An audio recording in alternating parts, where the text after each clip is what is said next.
एक नए स्टॉक के साथ में आप लोगों के बीच में हूँ। जैसा कि आप लोग देख रहे होंगे, अदानी की ग्रीन्स की बात कर रहा हूँ मैं, और या हम बोल रहे हैं अदानी रिन्यूएबल्स की बात करेंगे।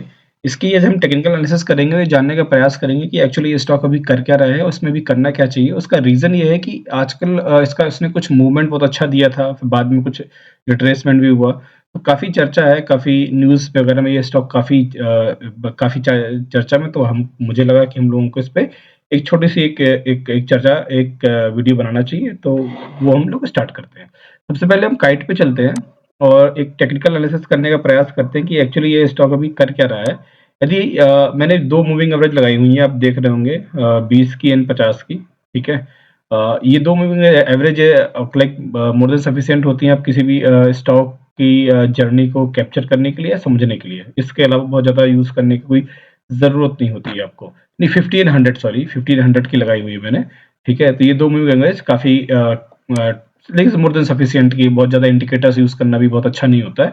क्या-क्या यूज़ करना चाहिए वो भी हम डिस्कस कर लेंगे। देखिए इसमें यदि हम एक ट्रेंड लाइन में आपको ड्रॉ करता हूँ कि स्टॉक अभी एक्चुअली कुछ दिनों से कर क्या रहा था। देखिए तो ये स्टॉक अप्रैल के आसपास जो 13 अप्रैल में बोलूँगा इसने अपना टॉप बनाया था, 13 अप्रैल 22 यानी अप्रैल 22 से इसने एक डाउन ट्रेंड बनाया था और वो डाउन ट्रेंड उसका अभी भी कंटिन्यू है, ठीक है? अभी उसने कुछ उस डाउन ट्रेंड पे कुछ बहुत ज़्यादा एक ब्रेकआउट दिया था, ठीक है? यदि आप यहाँ पे देखेंगे तो ये अभी रिसेंट ब्रेक इसीलिए इसकी इस स्टॉक की काफ़ी चर्चा हो रही है अभी, कि इसने यहाँ पे काफ़ी अच्छा ब्रेकआउट दिया, ठीक है? और ब्रेकआउट देने के बाद लेकिन सर्वाइव नहीं कर पाया, उसने डाउनफॉल भी उतना तेज़ी तेज़ी से किया दी और इस कैंडल को यदि हम ध्यान से देखें, एक तरह से यदि 2 कैंडल को हम ग्रुप करके देखें इन दोनों को, दोनों ग्रीन और दोनों रेड को, तो एक इनगल्फिंग पैटर्न बना दिया है इसने कि इसने 2 दिन की जो जर्नी थी इसकी, उसने नेक्स्ट 2 दिन में पूरी जर्नी ही खत्म कर दी। ठीक है? तो इस तरह के पैटर्न को हम इनगल्फिंग पैटर्न बोलते हैं, यानी जो भी मूवमेंट हुआ उसे उठाकर टोटल उसे ज़ीरो कर दिया उसने।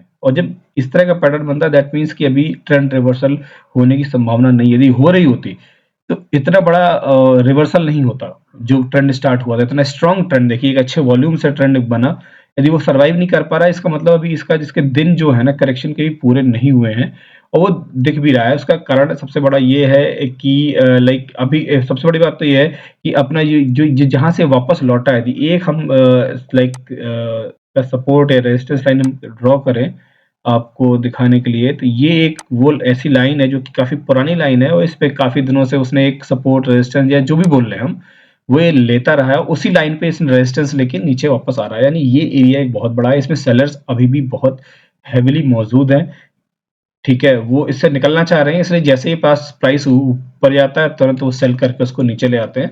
तो अभी ऐसा ऐसा कुछ बहुत स्टॉक में चल नहीं रहा है कि जैसे कि आपको लाइक कोई ब्रेकआउट आया हो कि आप इसमें कोई पोज़ीशन बनाएँ, तो उस टाइप की सिचुएशन है नहीं है।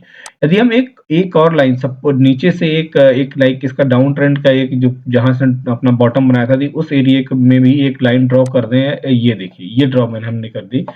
क्योंकि इस पे देखिए इस लाइन पे इसने यहाँ से सपोर्ट लिया था, फिर एक यहाँ पे सपोर्ट लिया, इस तरह से यदि इस पूरे इस स्ट्रक्चर को हम देखें तो ट्रायंगल बन रहा है, ऑब्वियसली ट्रायंगल बन रहा है, लेकिन इसके पास अभी एक सफिशिएंट रूम अवेलेबल है कुछ दिनों तक इस रेंज में ट्रैवल करने के लिए या इस रेंज में ट्रेडिंग के लिए। तो मुझे लग रहा है कि अभी आगे कुछ दिनों तक इस तरह से नैरो डाउन होगा, उसके बाद ये ऊपर या नीचे कहाँ जाना है ये डिसाइड करेगा। लेकिन अभी फिलहाल जब तक लाइक इस ट्रेंड लाइन को स्ट्रांगली ऊपर तोड़ के अभी सर्वाइव नहीं करता है, तब तक मुझे तो नहीं लग रहा है कि ये स्टॉक का बहुत बहुत कि कुछ नया ट्रेंड स्टार्ट होगा। ये इसी रेंज में घूमता रहेगा, ठीक है? और ये बहुत स्ट्रॉन्ग एरिया है, जो मैंने अभी लाइन आप लोगों के यहाँ खींची थी ना, ये बहुत स्ट्रॉन्ग हो रही है, इसको तोड़ना इतना आसान नहीं है। 2227 का जो एरिया है, इसको मैं खींचे देता हूँ सो दैट आप लोगों के नज़र में रहेगा। ये जो एरिया है, इसको मैं कलर चेंज कर देता हूँ, ठीक है? ये जो एरिया है, ये बहुत स्ट्रॉन्ग एरिया है, तो इसको तोड़ना इस स्टॉक के लिए फिलहाल अभी लग नहीं रहा कि आसान होगा। इसलिए इवन इस ट्रेंड को यदि तोड़ता भी है, तो भी इस एरिया को तोड़ रहा नहीं तोड़ रहा, वो देखना बहुत ज़रूरी होगा। यदि इस एरिया को तोड़ देता है, तो हमारा दूसरा रेजिस्टेंस ये बैठा हुआ है, इसको तोड़ना ज़रूरी है। यानी 2500 के ऊपर जब ये स्टॉक जाए, तब हम मानेंगे कि नहीं, अब ये स्टॉक अपनी एक जर्नी ले सकता है या शुरू कर रहा है। तब तक अभी ऐसा कुछ स्टॉक में है नहीं है कि आप नई पोज़ीशंस बनाएँ इस स्टॉक में। हाँ, पहले से बैठे हुए हैं, तो वो मैं लास्ट में रिकमेंड करूँगा कि आपका क्या करना चाहिए। ये हमने देखा कि उसमें कुछ-कुछ जो सपोर्ट्स रेजिस्टेंस इसके हैं, हम सपोर्ट भी देख लें कि कहाँ-कहाँ सपोर्ट इस स्टॉक को मिल सकता है। ठीक है? यदि सपोर्ट की बात करें तो ये देखिए 2 मैंने आपको रेजिस्टेंस दिखा दिए, ठीक है? सपोर्ट की बात करें तो एक स्ट्रॉन्ग सपोर्ट इसका यहाँ पे है, लेकिन यहाँ आने की उम्मीद बिल्कुल 0 है। तो जो मुझे लग रहा है कि वो मैक्सिमम यहाँ पे आ सकता है, इस लाइन पे। यानी 1700 के आसपास ये आके एक बार, यदि मान लीजिए यदि इसके दिन बहुत खराब हुए तो ये 1700 के आसपास आ सकता है, बट वहां भी नहीं आएगा। आई गेस इसी के अंदर थोड़ा थोड़ा घूम के ऊपर नीचे करके इसके बाद ये ऊपर नीचे आने का या जाने का जो भी इसका डिसीजन होगा, वो इस पूरे जो इस रूम को फिल करने के बाद वो डिसाइड करेगा। ठीक है ना? ये था, इसका सारे एरियाज़ मैंने आपको बता दिए कि जो आगे रेजिस्टेंस होने वाले हैं, वो भी आपको दिख गए हैं, तो आपको ट्रेड लेने में आसानी होगी। जब भी ब्रेकआउट आएगा प्रॉपर, जब भी ब्रेकआउट होगा, तब आप लोगों को मैं ट्राई करूँगा कि आप एक वीडियो डाल के आप लोगों को इन्फॉर्म कर दूँ कि भाई इसमें ब्रेकआउट आ चुका है, आप अपनी पोजीशन बना सकते हैं। लेकिन अभी के दिनों में इसमें ऐसा कुछ दिख नहीं रहा है कि आप नई पोजीशंस बनाएँ। अब हम दूसरा इंडिकेटर भी ट्राई कर लेते हैं भाई। ये तो चलिए नॉर्मल सपोर्ट रेजिस्टेंस की हिसाब से हमने देख लिया, ट्रेंड लाइन के हिसाब से देख लिया, पैटर्न देख लिया है, तो एक नॉर्मल है, ठीक है। अब हम देखते हैं कि ये स्टॉक एक्चुअली और जो इंडिकेटर्स हैं उसमें क्या कर रहा है। तो हम आरएसआई की बात करते हैं। देखिए आरएसआई एक होता है ना, एक मोमेंटम चेक करने के लिए बहुत अच्छा इंडिकेटर है। इसके बेस पे ट्रेड नहीं लेनी चाहिए, लेकिन हाँ मोमेंटम जरूर चेक हो जाता है। यदि मोमेंटम भी आप चेक करें तो अभी आरएसआई तकरीबन आपका चल रहा है 50 के आसपास। यानी आरएसआई ही आपको लाइक आरएसआई की 2 रेंज होती है, 30 और 70। ठीक है, 70 के ऊपर ओवरबॉट होता है, 30 के आसपास जब होता है तो ओवर सोल्ड होता है। ठीक है, तो यानी 50 के आसपास है, बहुत दूर है नहीं है, ऐसा लग भी नहीं रहा है कि वो अपना ऊपर निकलने वाला है। ठीक है, तो मुझे लग रहा है ये अभी मतलब ओवर सोल्ड ही है और इसमें बहुत ज्यादा लोग इंटरेस्टेड नहीं, क्योंकि सेलर्स भरे भरे हुए हैं इसमें। बायर्स अभी बैठे नहीं है, बायर्स थोड़ा-सा प्रयास करते भी तो सेलर्स हावी हो जाते हैं तुरंत फिर से।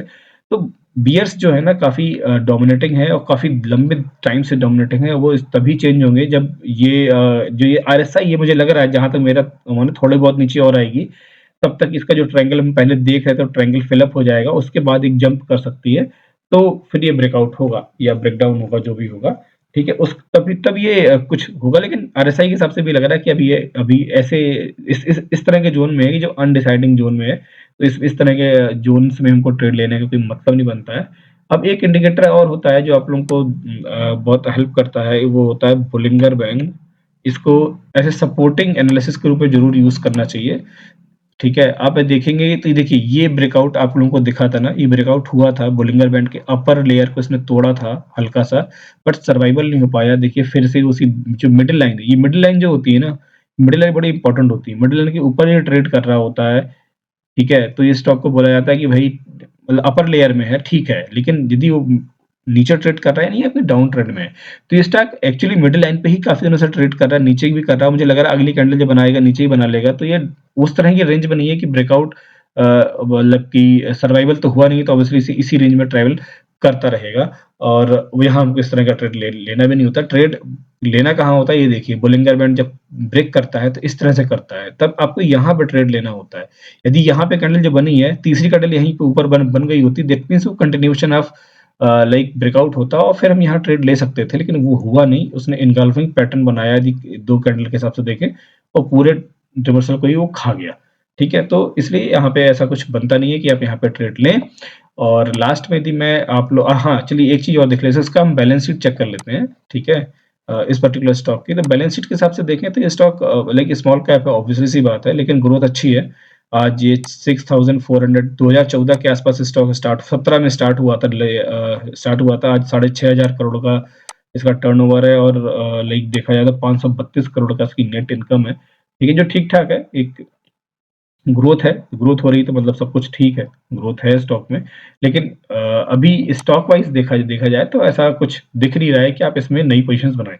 अब इसमें 2 तरह के रिकमेंडेशंस हैं। पहली रिकमेंडेशन उनके लिए जो पहले से इसमें बैठे हुए, तो जो पहले से बैठे हुए हैं, मैं थोड़ा-सा ज़ूम इन कर दूँ, आपको बता दूँ, ठीक है? और हाँ, एक चीज़ और उसके पहले कि देखिए इस स्टॉक का नेचर है, किसी भी स्टॉक का एक नेचर होता है, नेचर के हिसाब से देखिए इसने कितना लंबा करेक्शन किया है, उसके बाद एक जर्नी ली है। तो ये उसी फ़ेज़ में, यदि इस फ़ेज़ को अभी ध्यान से देखें, ये पूरा जो फ़ेज़ है, तो ये उसी फ़ेज़ को दोबारा जी रहा है, और इसके जीने के बाद ये फिर ये इसी तरह का ट्रेंड लेगा जो इसने यहाँ से यहाँ तक का ट्रेंड लिया था, ये भी फिर एक नया ट्रेंड यहाँ से यहाँ लेगा। नेचर वाइज़ इसी तरह से स्टॉक्स चलते हैं। पुराना भी अब देखेंगे, देखिए ये स्टॉक ने यहाँ से यहाँ करेक्शन किया था, फिर एक ट्रेंड लिया था, एक लंबा ट्रेंड लिया था, ये तो बहुत लंबा ट्रेंड लिया था, ठीक है? फिर वो करेक्शन किया, फिर एक ट्रेंड लिया और फिर एक करेक्शन कर रहा है। तो ये इसी this is how this stock journey होती है, ठीक है? अब हाँ, मैं ये बता रहा था कि लाइक इससे रिकमेंडेशंस क्या होती है? रिकमेंडेशंस ये 2 इसमें रिकमेंडेशन है। पहला तो यदि आपने इस विंडो में जो ये करेक्शन की ये विंडो थी, इस विंडो में कहीं आपने बाय किया हुआ है, इसके ब्रेकआउट पे इस वाले ब्रेकआउट पे बाय किया हुआ है, यानी यहाँ के कहीं बाय किया हुआ है, तो आप इसको अभी होल्ड रखिए, आपको बेचने की ज़रूरत नहीं है। स्टॉक अभी ठीक-ठाक पोज़ीशन पे है और आगे इसका इसका जो ओवरऑल ट्रेंड है वो अप ट्रेंड है, तो ये अप ट्रेंड में ही ब्रेकआउट देगा, इसके चांसेस हैं। तो आप अभी इसमें ज़्यादा पैनिक होने की ज़रूरत नहीं है, आप अपना पैसा लेके यहाँ बैठ सकते हैं, ठीक है? और थोड़ा बहुत कम मात्रा में इसको एवरेज आउट भी कर सकते हैं क्योंकि ये बहुत ही सॉलिड स्टॉक है, प्रॉफिट कमा रहा है, बहुत ज़्यादा इसके पास लाइक इस तरह की लायबिलिटीज़ भी नहीं है, ठीक है? और ये रिन्यूएबल वाला एक कॉन्सेप्ट है, आगे फ्यूचर भी इसी का है, ये बहुत तेज़ी से उस पे काम कर रहा है, विंड एनर्जी हो गई, सोलर एनर्जी हो गई और हेवी इन्वेस्टमेंट के साथ में काम कर रहा है। इनका विज़न ही बहुत बड़ा है कि कई मेगावाट, बहुत मल्टीपल मेगावाट्स के इनके प्रोजेक्ट्स चल रहे हैं। तो एक विज़न अच्छा है और एक ऐसा बिज़नेस है ये कि जो एक बार यदि इन्वेस्टमेंट इंफ्रा आपने क्रिएट कर दिया, तो आपको उससे कंटीन्यूअस प्रॉफिट भी आएगा। तो एक अच्छा बिज़नेस है, फ्यूचर में एक अच्छा पैसा बना के स्टॉक देगा, इसलिए यदि पहले से इन्वेस्टमेंट आपका बना हुआ है, तो आप इसमें कंटिन्यू रह सकते हैं या थोड़ा बहुत एवरेज आउट कर सकते हैं। अब दूसरी रिकमेंडेशन होती है कि आप यदि नए इन्वेस्टर्स हैं, तो आपको यहाँ करना चाहिए कि नहीं करना चाहिए। यदि नए इन्वेस्टर हैं और इस स्टॉक में इस समय आपको बिल्कुल इन्वेस्ट नहीं करना चाहिए, आप बिल्कुल इस स्टॉक से दूर रहें।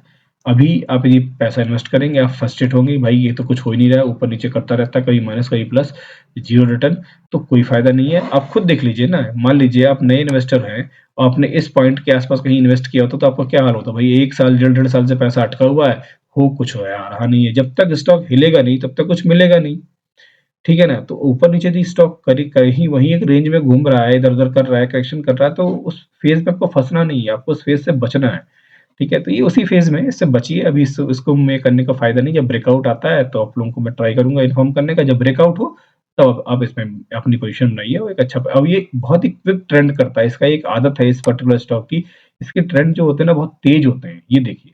एक तेज़ ट्रेंड लेगा, 1 हफ़्ते 10 दिन का, फिर आराम करेगा, फिर 1 हफ़्ते 10 दिन ट्रेंड लेगा, फिर आराम कर रहा है, देखिए कितना लंबा आराम। वही है, ये स्टॉक का जिस दिन ट्रेंड आएगा ना, उस दिन आपको लेने का ये ब्रेकआउट पे ही आपको लेना पड़ेगा, ठीक है ना? तो आप उस दिन तैयार रहिएगा। अभी ये पता नहीं है कितना लंबा ये जाएगा, ये करेक्शन है, तो इसलिए उसमें फँसने का कोई मतलब नहीं है। वेट करिए, देखिए जब ब्रेकआउट आता है, ठीक है? तो ये आप लोगों को बताना था, मुझे लगा कि आप लोगों को इन्फॉर्म कर देना चाहिए और क्योंकि चर्चा बहुत हो रही है, बहुत लोग ट्रैप हो सकते हैं, तो वही पहले से यदि जानकारी रहेगी तो उस ट्रैप से बच भी सकते हैं। तो उसको देखिए, समझिए और फिर ये पूरी तरह से एजुकेशनल वीडियो है, तो एजुकेशन पर्पज़ पे लीजिए, किसी तरह की रिकमेंडेशन नहीं है। थैंक यू दोस्तों। इस तरह की इंटरेस्टिंग फाइनेंशियल अपडेट्स के लिए या स्टॉक के अपडेट्स के लिए, म्यूचुअल फंड के अपडेट्स के लिए आप मेरे ट्विटर हैंडल फिनवेस्टिंग एके को भी फॉलो कर सकते हैं। मैं इस पे भी कुछ-कुछ डालता रहता हूँ, ठीक है? और इसी तरह से मेरा फेसबुक पेज भी है फिनवेस्टिंग एके के नाम से, फ़ोटो आप लोग देख रहे हैं, ये सेम मेरे चैनल पे भी है, ट्विटर हैंडल पे भी है और फेसबुक पे भी। इसको भी आप लोग फॉलो कर सकते हैं, इसको भी ट्रैक कर सकते हैं। ये आप लोगों की काफ़ी मदद करेगी चीज़ों को अपडेट जल्दी-जल्दी आप तक। वीडियो को अंत तक देखने के लिए आपका बहुत-बहुत धन्यवाद। वीडियो अच्छा लगा हो तो इसको लाइक और शेयर करें और चैनल को सब्सक्राइब करें। Thank you.